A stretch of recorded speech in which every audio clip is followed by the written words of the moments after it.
Soul of Hindustan, Calcutta. That's a lovely answer. How do we get them interested in heritage preservation and conservation? Give them my number. If you would like to leave our viewers with one lesson, send me a check of 10 lakhs. My guest today is someone who has worn many hats, from cricket journalist to financial communicator. But what he's best known for is Kolkata's most beloved and passionate heritage revivalist. He has illuminated over 50 of the city's most historic buildings, transformed pavements and junction boxes into public art, and spearheaded civic projects that have made Kolkata cleaner, brighter, and prouder of its past. For him, Kolkata is not just a city, it's his watan, his homeland, and he has dedicated decades to showing us what this place can truly be. Please welcome Mr. Mudar Patherya to Host Diaries.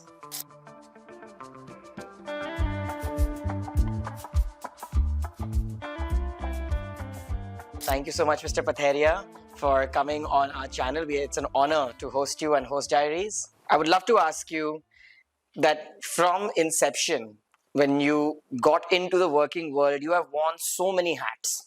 You have been a cricket writer, you have been a financial communicator, you have been an activist, you have been a champion of heritage. So how do you usually introduce yourself? I introduce myself as, I would say, a driven and motivated bumpkin. And there's a reason behind all these words that I use. I'm inspired, yes. I'm inspired by the city. I consider myself to be a bumpkin because if I do so many things, which is all on the x-axis, you can't be a specialist in anything. So I'm not a specialist. I don't claim to be one. I'm a generalist. And I think this is the age of generalists. I'd rather score 20 runs in 15 balls, pick up 2 wickets, save 3 fours, than hit 1 bloody century, which is completely irrelevant. That's a lovely answer. So the idea is that the world today is rewarding generalists. Also, what happens that some skills I pick up from an adjacent field and I put it into effect in the area of my choice, and then utilize those skills for something else. I've realized that for the last 30 or 40 years, I've done nothing else. I've just picked up skills from adjacent spaces, and I now realize, and I'm convinced that is the bandwidth of capabilities that I possess which makes me unique, rather than the specialization of those capabilities. I'm not a specialist. I'm just a guy with some very average skills. Except that the interesting part is I've got a range of such skills that most people bewilder how the hell can he, how can he manage such skills? But I'm not a specialist. I'm just another guy, I would disagree. I think what you've done with Calcutta is absolutely astounding. It's because people don't mess around or enter the spaces that I've entered. And I believe that I'm not a specialist in those spaces. But the very fact that I'm present there, I think gives me a sense of uniqueness. Nothing more than that. We've described Calcutta as being your watan. Yeah. So, can you unpack that word? What does it mean absolutely. emotionally? I'd love to do that. The reason being that my ancestors came from Surat in the year 1843 and they came by bullock cart. And in Surat they were known as, Calcutta wala. So, I probably am the 7th or 8th generation Calcuttan. So, people say that Tumi to Awangali. So, I'm saying, bloody hell, I've proved my credentials by being here. So, today we are at 182 years. 182 years if my ancestry in this city does not even give me the right to call myself a Bengali, then there's something wrong about you and not me. One. Number two, and I must say this, I haven't left the city. Virtually all my friends from my childhood, most of them now, when we talk, the WhatsApp group is multi-global, multi-country. I'm the only clown who stayed back in Calcutta. And I think they're quite confused as how the hell has he become he's got reasonable currency in Calcutta, when we've gone out. I think somewhere, by remaining in Calcutta, one has developed very strong Y roots, X-axis, Y-axis. And the others have virtually dissolved and disappeared into much larger worlds. In Calcutta, because of my presence for the last 62 years, I can claim with some arrogance that I know half the city. In Bengal, as the saying goes, if you can't get anything done in this state through 2 telephone calls, then you wasted your life. I think I can get things done in this city at 4 telephone calls. Kar sakte. So somewhere, by choosing to remain here, by also saying that I wish I die here, I've virtually given myself a runway for another 25 to 30 years in the city. So I think when you get that kind of a runway, multi-decade runway in one city, you become a PhD in that city. So I become a PhD in the city. Interestingly, this city is not Gurgaon, this city is not Noida, which in my mind, they've got the personality of a paper cup. This is not a paper cup. Calcutta is an incredible city. And the more I live here, the more I read on it, and I start understanding or developing layers in the understanding of the city. I said, wow, thank God to have been here than to have been anywhere else. And effectively, there is no other word that I can describe Calcutta with. I think Vatan, that word, one Urdu word, goes so deep. But I think, generally we use, and I'll tell you, coming from an ethnic community, the word Vatan in my case is always applied to Gujarat, to Surat. I haven't lived 10 days of my life in that state. I'd rather say this is my Vatan. So, in a lot of ways, this is really where I would want to be. This is where I would want to die. I'm resisting the temptation of having to migrate because my children may be elsewhere. I'm going to bloody well stay here right to the end. Lovely. I think all of us feel so passionately about this city. Even I have gone all over the world and we've come back here. And, because, but, Calcutta is always described as this city that sort of survives on nostalgia. It's like a backward sort of a way that you look back but not forward. Does that bother you somehow? So, I've got interesting comparisons. Whenever we go to Italy, Florence is a must. You think Florence has a future? No. Florence comes on. So when it comes to going abroad and spending your hard-earned euros or your hard-earned dollars, we'll say, wow, we've gone into the past. Here, you get a scale which is 10 times the size of Florence. You don't even see the potential. So I see this going back into the past as a very interesting lever for going into the future. Because if you leverage your tourism, you leverage your past, you leverage your alleys, you leverage North Calcutta, you leverage your crafts, you leverage your customs. You've got a forward-looking platform anyway. So somehow, I see, in some respects, I see Calcutta's attempt or need to go into the future very clearly as an avenue for going into the past to go into the future.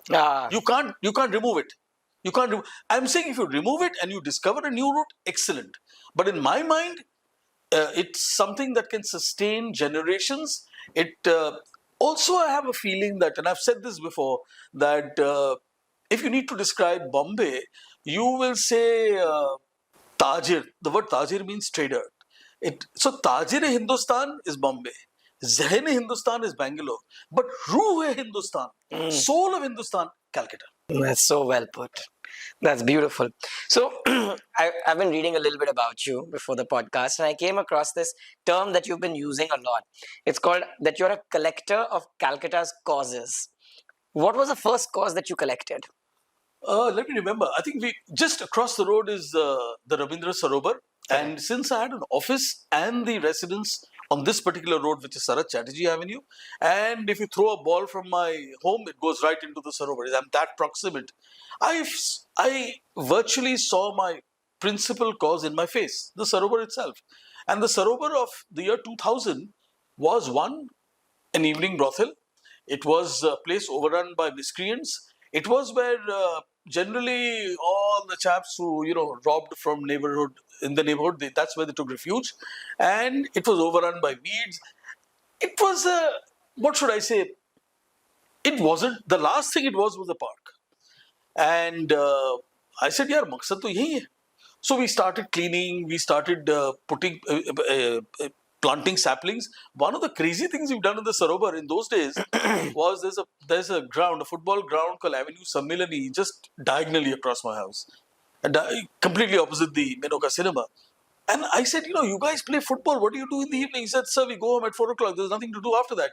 So we asked Philips, and we invested 2.5 lakhs into lighting so they could play at night. So ये कई crazy चीजें की है. So I said that we need to transform the Sarovar, and today if the Sarovar appears to be very safe. You can actually go out alone. I mean, women can go out alone at 8 o'clock in the evening and not be accosted at all. I think somewhere has been a very natural culmination of what I started maybe 25 years ago. I think it's fantastic because I've, from my childhood, also gone to the Ravindra Sarovar, and there used to be a cricket academy, but I'm not exactly sure it's still there or not. So we used to see there used to be no walls. There used to be, as you said, miscreants everywhere. And after 7 or 8 p.m., my father used not allow me to also even go there. So I think currently when I'm seeing it, it is spick clean. So I must tell you that the operative sentiment is the definition of the word home. I think if you could clarify that in the mind, so home for me is actually the world. Otherwise, home could be 2,500 square feet. Imagine your home, that such a powerful sentiment, emotion, and word being restricted to 2,500 square feet. I mean, that, is fortunately the size of my home. But this 2,500 square feet home would never be referred. I always had a mental concept that Calcutta is my home. The world could be my home. So somewhere I clarified that very early, which means that if the Sarovar came across as an opportunity, I didn't see it as different from me. I saw it as an extension of my own personality. I said, ये भी ठीक कर देंगे, अरे वो भी ठीक कर देंगे. तो कहीं ना कहीं सांतरागाछी झील तक बात पहुंची कि Santragachi Jheel incidentally would be 10 times the size or 5 times the size of the Sarovar. And in the year 2011, it was completely congested or completely, in fact, there were no waters to see. There was completely full of water hyacinth. I remember 4 or 5 citizens, we got together and we cleaned the whole place up. I mean, when we clean, not physically as much as in financially and strategically, I think in about 21 days, the place had been cleaned and migratory birds were once again coming back. Oh, how beautiful. So they called us again in 2017 and said, can you do it again? Because it's full of water hyacinth again. And we did it a second time round. So I think somewhere this definition of home in my mind is not 8 mm, but it's like a good 70 mm Sholay. सब कुछ अपनी ही दुनिया समझते हैं. So ये शहर में, and unfortunately, I would even largely in the country, civic apathy is there. We really don't care. We care for, as you say, at 2,500 square feet. Once we leave that, we stop caring. So how do you mobilize a crew to, or get people in these drives or these cleanups and get them motivated to I was a little smart there. I worked with schools. I began to understand that schools represented a very interesting management structure. One, it comprised more than 1,000 individuals. A small unit, the big units went up to 4,000, 5,000. It worked on a command structure. If you worked with the principal and you impressed upon her or him that this needed to be done, then it became a diktat. Everyone had to follow it. And somewhere there's also an incentive for students that if we do this, our school will get respect. Number 4 is, I believe students happen to be more idealistic. They're not your cynical 45-year-olds or 60-year-olds. They haven't seen, they're not aware of what it means for a dream to break. So to get a student who is 12 years old, 15 years old, 14-year-old, and expect the person to do something is relatively not very difficult. It's not difficult at all, in fact. And if you work within these constructs, which is impress upon the principal, get upon a school which is forward-looking, then I think the best organization to work with is actually a school. So I got a number of schools to work with. नहीं तो मुझे लगता है कि Southern Avenue के boulevard में we cleared off, because we used to weigh all the kachara that used to come out every day. And I think we finally reached a figure of 2,000 kilos, which is 2 tons. That material was actually lying around in the boulevard. So today, if the boulevards are cleaner, maybe we played a role. Maybe at some point we've probably done something. Coming to the old buildings of Calcutta, most people, if you see, especially who are in real estate and builders, and I would say more, modern contemporary thinkers, they look at these buildings as liabilities, where you look at them as assets, right? So what is a mental shift that is required in a person to change their perception and start seeing value in something that they are right now looking as valueless? So this question is layered, and the answer is a little complex. For a real estate person to see value in it, not as a heritage building, it's easy because you just calculate the square feet available and the FSI available. And in most cases, you can do a very profitable transition from an old, and I'm not using the word heritage, but an old structure repurposed or rebuilt or reconstructed into a new one probably makes a lot more financial sense. It does. Whether it makes social and emotional sense, I'm not very sure. Because the new construction is built around modern standards, so it's not necessarily built as per, Purana heritage design. I am not a real estate person, so for me to see a different kind of value probably comes a little more naturally to me. And I would not say that the real estate person doesn't have an argument. He or she has an argument, which is why old buildings have been, demolished.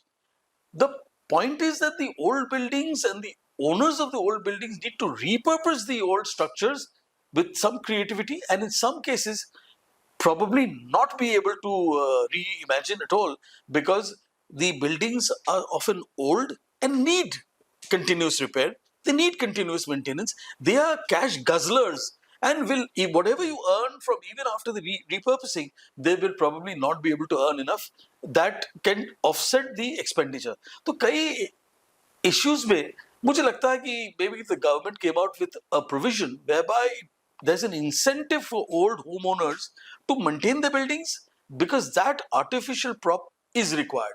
The market forces के बाद आप छोड़ दोगे तो मुझे लगता है कि much of Calcutta will disappear in the next 20 years. So old buildings को अगर preserve करना है, there are two ways to go about it, right? Like you have adaptive reuse, where you come up and make it into a hotel or a restaurant or into something like that, and then there's pure heritage conservation. So do you have any issues with adaptive reuse? Because a lot of people, they don't want to, getting strangers to come inside your house, you're opening it up to the world. Obviously it's a financial gain versus keeping it just the way it is, but then again, that's a very big financial burden. I think adaptive reuse is the way to go ahead in the future, and adaptive reuse effectively takes care of all the stakeholders: the owner who gets rent, the new user who probably gets a walk-in, the new client or customer who also feels that aura in that old location. मुझे लगता है ये win-win है. And also, in fact, there's the win-win-win-win, because the community, the resident community, the neighborhood also feels that the old resident, the architectural resident, is still there. It's not been demolished. Nothing, we haven't it hasn't been replaced by boxes. So, मुझे लगता है कि win-win-win-win है. But in that, I think the government needs to play a role in encouraging through fiscal incentives. That has not been happening. I'd love to now ask you our main question, and which is, what was the spark behind Calcutta Illumination project? How did one individual painted dome now lead to a nearly 100 lit up buildings? So, the answer is actually very simple, because I'm just one person. So, I'm giving you the operational side. If you don't have a committee working on this, you can be quicker. Today I can make a decision which could be wrong, but I could probably have the opportunity to correct it within minutes, or maybe a couple of days or a few days. Number two, I think when you work as part of a committee, you have to meet periodically. In today's times, the periodically would mean once a month or maybe once every quarter, in which case all your decisions get delayed. Here, I am a one-person committee who meets probably 24 hours a day, because I'm always meeting. Whenever you get an idea, you're meeting. There's a meeting going on in your mind. And for me to say yes or no takes me just about a second. If I want to illuminate a certain temple or a certain structure, I will decide then and there, maybe maximum I'd say 10 seconds. So, the time between thought and action is very short. I have access to cash, which I've mobilized. So in a lot of ways, I believe that आप ये पूछ रहे हैं कि how did one person do all this? I am saying this is exactly what one person only can do. I'm flipping the entire argument, because it's one person who's liberated of all the baggage and who's liberated of all other extraneous reporting responsibilities. He's best endowed to do this. So how do you decide which building should be the one to illuminate and which one should not? So there are 2 or 3 parameters one needs to keep in mind. One is clearly line of sight. It must have a good line of sight. It can't be tucked away into a neighborhood that nobody's going to look at. Number 2, it must have a certain heritage value, architecture. Number 3, there must be a sense of history around it. I would say that if you've got these 3 in place, you're virtually 98% through. So this is now so clearly embedded in my mind that if I look at a particular location or hear of one, the thin splicing is immediate. So it probably takes a fraction of a second to decide, yeah, this is doable. So I'm saying there have been mistakes. I have made mistakes. But I think somewhere the speed at which you work overcompensates you for all the errors that you make as part of the journey. So tell me the top 5 buildings in your portfolio that you enjoyed working on and you think you have done justice to by illuminating them. I won't say I've done justice to them, but I would say I've been very happy. Not happy. There has been a sense of history in illuminating the Raj Bhavan. I think it was a moving moment. When they sent me that letter, I had to first take a Xerox to, to tell myself that, yeah, it is from the Raj Bhavan. I think it was an extremely moving moment because I could visualize my ancestors, remember 1843 onwards. So the moment they must have got off the bullock cart in Calcutta, they must have heard of this place called the Viceroy House, the Governor General's house. That must have been the Raj Bhavan of today. Scarcely would they have ever imagined that their seventh generation would give a new spin to the Raj Bhavan by illuminating into the evenings. So I would say very clearly the Raj Bhavan was not just because of the quality of illumination used, but the very fact that one got to work on it. I think it's a defining moment in anyone's life. Number one. I mean, it was the seat of the British Empire. Let's face it. Yeah. I felt that night after I got the letter and all. In fact, one letter I've actually taken printouts. I've saved it on the mobile phone. I've actually put it into my files just to remind myself that maybe you've done something. So the Raj Bhavan is one. I would say there's a collection of 4 or 5 of buildings of a similar stature. One is the GPO. Same feeling. I always thought of my ancestors first because they must have seen the Raj Bhavan could be seen way inside, but GPO was in your face. Yeah. So they must have seen this and they must have said, "Wow!" And that aura of imperial grandeur, little realizing that in 2025, one of the blooming, descendants is actually going to put lights on that. So GPO number 2, St. Paul's Cathedral number 3. Oh, beautiful. And St. Paul's Cathedral is not static lighting, it's dynamic lighting, which means that if we put the right, we have to manipulate the software, but the building glows and then de-glows. So it's almost like lights worshipping the divine. So that feeling, that can be simulated. So I'm very happy to have. And fourth, without a doubt, the Angel of Victory on top of Victoria Memorial. Oh, wow. When they said, yes, you can do it, the first thing I did was to call up my wife and they told me yes for Victoria. Victoria Memorial is Victoria Memorial. We haven't yet illuminated the entire building, but they gave us permission to work on the Angel of Victory at the top. And now and this is where a bit of creative, initiative worked. We told them that actually you're putting off all the lights off at 11 p.m. Can we simulate the lights on the Angel of Victory in a manner that everything switches off at 11, but that doesn't? So now you can see the Angel of Victory illuminated right through the night. And it's become a beacon in nighttime Calcutta. So I would say 4. The 5th, I would say maybe Standard Assurance. What a lovely jewel that is. It's got 5 domes on the terrace. And I always say, wow, this beauty was otherwise relatively invisible at night and could only be illuminated by the diffused light being reflected off the street lights. So actually it was getting bounce light from the street lights up to the building, which was pathetic. Now we've got dedicated lights and it looks stunning. So I would say these 5 would really be my desert island picks. So tell me something. You're obviously illuminating all of these buildings, but obviously painting outside the facade, it also has a role to play. So let's say if a building is not so well painted or it's not maintained that well, do you think you should still illuminate it, or does that add to the grandeur or takes away? So this is a very interesting development which is transpiring. One, we came across such a structure in on Tollygunge Circular Road, near Tollygunge Circular Road, Rassa Road. There's something called the Tollygunge Ghadi Ghar. And this was built by the descendants of Tipu Sultan, 1877. And most of us I would pass it regularly while going to Tolly Club. I would look at it and wouldn't pay much of attention until one day I actually said, what the hell is this? So I figured out. And then one step leads to the other and I realized this thing is 1877 vintage. And it's got an arch. And there used to be a clock inside. There's no clock now. Can we restore? First time I entertained the word restore. Otherwise, I was scared of restoration. Restoration is complex. It's not easy. We restored it. And the amazing thing is, for having restored the Tollygunge Ghadi Ghar, including the clock, I don't think we've spent more than 1 lakh. That's it? That's it.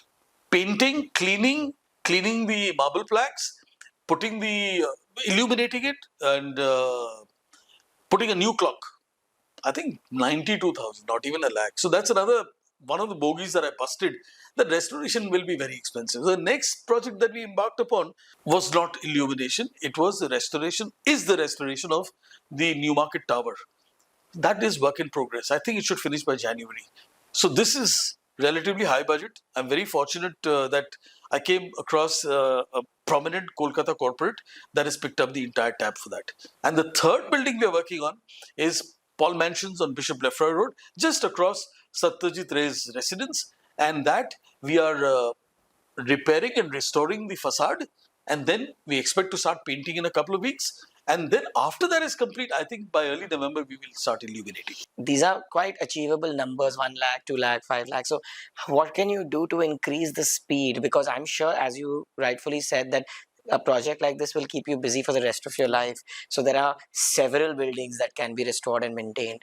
So what can you do to pick up the speed and any assistance that you can? So I would need more vendors. Imagine, I think conventionally 10 years ago I would have said I need more money.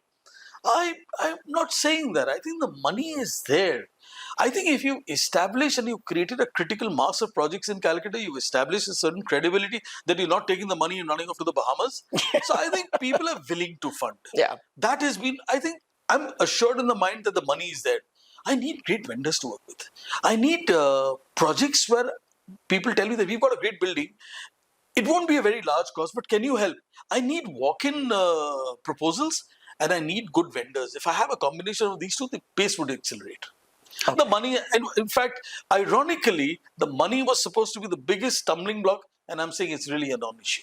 Now, you've already mentioned Florence, which actually took the question slightly away. But my main question was, which other cities inspire you when it comes to heritage and preservation of heritage, which you look at as stalwarts or pillars and inspiration when restoring or lighting up Calcutta? I would say London, because there's so much of history. A lot of it, maybe 80% has actually been pilfered from other countries, but there's still history there. I haven't been to Prague. I've heard that the illumination in Prague is stunning. I haven't been to Budapest. I'm told it's stunning. So these are two. Vienna, I'm told is. Somebody told me St. Petersburg, but I haven't been there. So I haven't seen great illuminated cities, but I would say these three would be mental benchmarks, though I haven't seen them, that, if we have to achieve something, we need to become like maybe St. Petersburg. St. Petersburg is insanely beautiful. Yeah. I was there last year and it just absolutely changed my perception of how they've maintained, because all the buildings over there are like old, right? Yeah. They have those massive sculptures and those huge, I want to say, what do you call those things in the center of the road, which are like those statues with name cards and plaques on it? Obelisk. Yeah, I think so. So they've really spent money on preserving, and definitely Prague, as you said, Charles Bridge, as well as the Prague Castle. They've really. See, the amazing thing in Calcutta is that we haven't spent a lot of money, and we've achieved some kind of critical mass. I also do recognize that to make any daytime changes or even nighttime changes on the ground level would be very difficult. So never forget that all my interventions have been at least 20 feet above the ground. That's a different Calcutta. 20 feet above the ground, there are no hawkers sitting there. 30 feet above the ground, there are no hawkers sitting. There's no traffic. There's no taxi which drives at 30 feet above the ground. Yeah. So, in some ways, if you select to work 20 or 30, I would say 20 feet above the ground, I think this is an entirely new Calcutta that one can reinvent. And I've done exactly that, because by illuminating or painting, I'm working at 10 feet or 15 feet above the ground. And which one was the toughest one, if you had to choose one? We just did something recently. The Office of the Auditor General Bengal, for the first time, we dispensed the use of scaffolding. And that for my vendors was very difficult, because during the monsoons, there's always a chance of a foot slipping. They took all the precautions. But, we proceeded very slowly. What should have been done ideally in about 5 days took us about 15 days. So, because one is expecting something to happen, one would keep calling every day, is it happening? And they finally told me to just relax and wind down. And I think in about a couple of weeks we delivered. For me, I thought that must have been challenging. Apart from that, nothing has really been challenging, because you've got to go up and put up lights. And no facade has been so I would say so forbidding or difficult that the lights cannot be installed. So most of these heritage structures that are there in Calcutta are privately owned to a certain degree, I would say. Some of them are publicly owned. So how do you balance that respect for ownership as well as that aesthetics that you're creating or the culture that you're creating for the public's perception? See, as far as the ownership of the building is concerned, what really matters to me is how quickly can I get permission to illuminate. I'm not seeking money from anyone. So if it's a government building and the government could be central or state, if I'm getting my permission, then it's well and good. So that's really all that matters. And you need to keep in mind that you cannot fool around with the tone and temperature of the lights. I could obviously put pink and mauve and purple and deep blue, which they have done on some select central government buildings in Calcutta. But the idea is that if you work generally with warm yellow as your default option, you're 95% safe. I've generally worked with warm yellow as my default option. The lights become more important than the building if you work with pink and mauve and everything else. Never forget that some buildings are already painted. To put paint on paint, as in a color, Yeah. then you have a ghastly effect. And I would say that some buildings in Calcutta actually have a ghastly effect. Thank God for the fact that I haven't illuminated them. But the fact is that warm yellow, the intelligent use of warm yellow is often a good default option to exercise. So apart from just lighting, I mean, if I had to put other things into this box that I'm going to right now explain to you, it would be things like pavements and like, you know, how you used to color those pavements into alpana or like, so do you believe like these micro inventions like doing coloring pavements or junction boxes or lighting up these buildings are much more impactful than any large scale restoration projects? I can't say that because I don't know. I don't know enough. I haven't thought enough about this, but I do know that my electricity box paintings cost me relatively nothing. There is no overhead expenditure because all that I need to spend on is the paint and the painter. And, X number of square feet has been taken care of. The X square feet taken care of is generally connected or linked to a personality having stayed in the neighborhood.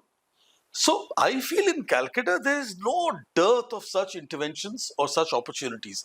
It's our slothfulness, it's our laziness that, a certain there's a certain resignation that kichu hobe na, why should we do it? It cannot happen. I sadly, I mean, fortunately, I don't suffer from these ailments. So effectively, I will do it. And the other thing is that there's a willingness to take risk. I know exactly how much it costs and how much to write off in case it doesn't work out. So there have been some write-offs. But write-offs have been negligible, and once it clicks, it just scales. I mean, you mentioned electricity boxes. I was calculating the other day that I probably have done 300 boxes. And the 300 boxes would have, the cost invested must have been more than $1 million, more than about 10 lakhs. But very happy to have done it because it's redefined a certain part of the city. Today, when somebody talks nationally about urban installation art, they mention my electricity boxes. I think that's a very defining contribution. I agree. So, how do we change the attitude?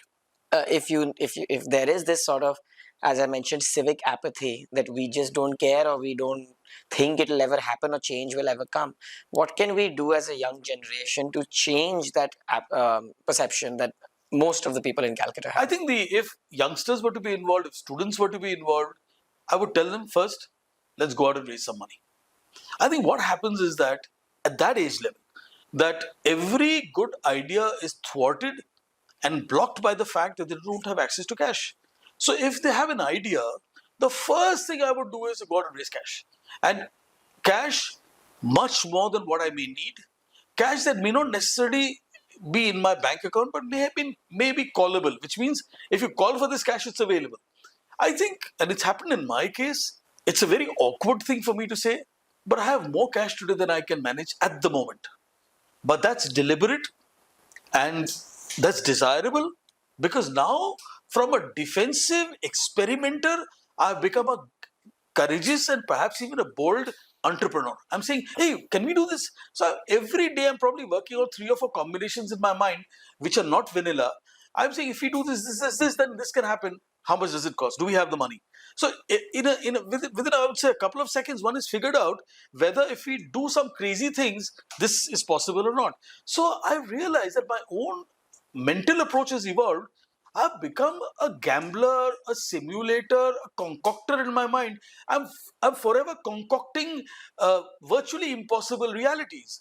And I think that's so precious to me because I think some of the solutions to this great city will not be derived through vanilla and linear thinking. It'll have to be lateral. It'll have to be crazy. It'll have to be things that nobody thought of before. So that strength and that courage has come from my bank account. It's come from the fact that people have already contributed. I'm not blowing up that cash immediately, but the fact that it's there and more is callable tells me that, boss, don't play the linear game, don't play the safe game. Let's think of crazy stuff. So I'm beginning to think of crazy stuff, and I think that one day, and there also I would presume that there will be a miss rate. But I also do recognize there will be a hit rate. And when the hit rate actually happens, when it materializes, it could be hugely transformative. But most of these younger generation, they won't emotionally connect to the colonial buildings or have that level of nostalgia. Maybe if you see anyone slightly older than me, they still have that, late, I would say, 90s and 80s and 70s sort of thinking. So somebody who's born post 2000, how do we get them interested in heritage preservation and conservation? Give them my number. 10 minutes and I'll convert people. So I think, somewhere the answer doesn't lie in my delivery as much as it lies in the passion that I own. I own the city. I'm not even saying I live in it. I don't live inside Calcutta. Kolkata lives inside me.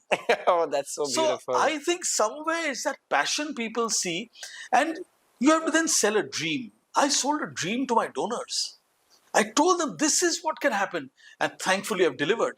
I think even when you take youngsters and you work with them, you sell them a dream that you can be the agent of change. I mean, if I get carried away, I can always tell them that 30 years down the road, you'll win a Maxi. But I'm very careful to whom I'm actually saying it. But I still say it. You say youngsters you figured youngsters out as, people who don't have a connect. But I'm saying youngsters are the easiest guys to convert. Is that 45-year-old or 50-year-old cynic who I'm finding difficult to convert? If you had to design an international visitors trail, especially let's say if you had to design it at night, right? Make them go through a lot of these properties that has been illuminated, so that they are able to see Calcutta at night. I'm not sure if it's already done. But it's in the process. Somebody's already doing it. Okay, that's an idea that we also were sort of pondering upon, and we came up and we were like, this would be a very cool idea because since all of these things have been lit up, you can do a Calcutta at night tour. What would the trail look like? It depends on where you drive. So I'm beginning to get a feeling of the lie of the land, and that is a couple of things come to mind.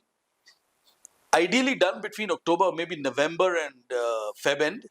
Ideally done after 9 o'clock at night. Ideally done in an open jeep, so that it's easy to see. And ideally, starting off from Dalhousie, we can probably do 2 or 3 rounds and show them, and have a great guide who keeps telling people of exactly what people are seeing. I think we need mavericks who can reimagine the driving tour project. The usual stuff is to put people in a bus and take them around, and you can do a reasonable job. But you know what? Reasonable is boring. And I think if people come up with... So I think one opportunity that definitely lies, and I can see it in front of me, that is take people on a driving tour, stop at 2 Dalhousie locations, and do performances there. So do performances on terraces or areas where they don't have to commute. I think we need not just lighting as a unidimensional point of attraction, but as a multi-dimensional platform. If we can fuse illumination with driving tour, with night cuisine, with performances, then you're talking. And I think we're probably a couple of steps away from that. So arts and performances and theatre also has a role to play when it comes to heritage conservation. When you go for you go 100, you lean in completely, 100%. Not just say, I'm going to show you buildings, I'm going to give you an experience. lighting and illumination is a part of the overall experience, and not to assume that the lighting is the experience. Lighting is still a part of the experience, and I'm now beginning to get a little clarity that the experience can become fascinating unlike any other such experience in the country, not city. And I think if we push and position that as a great tourism traction or a tourism magnet, much can happen. Lovely, lovely.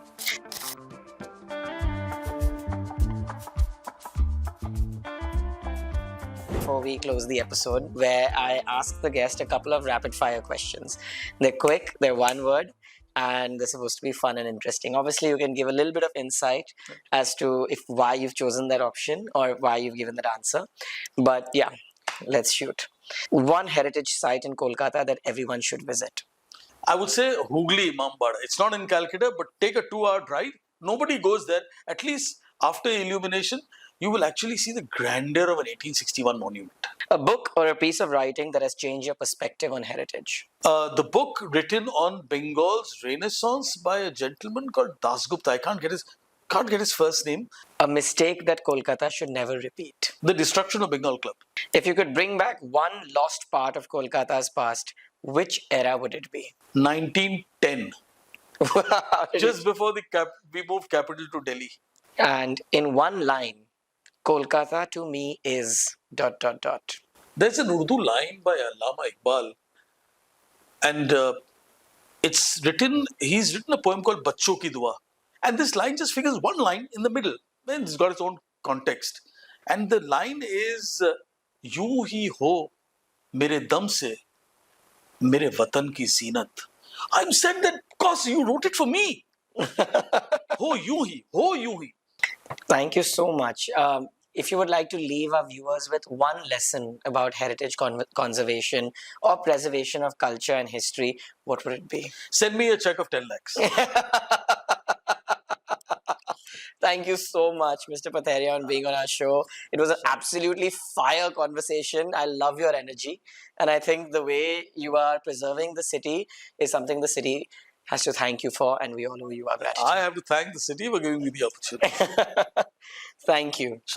That's it for today's episode of Host Diaries. If you felt transported, even for a moment, we'd love for you to stay a little longer. Hit that like button if this story spoke to you, subscribe to join us on more journeys across India, and tap the bell icon so that you're the first person to know when a new episode drops.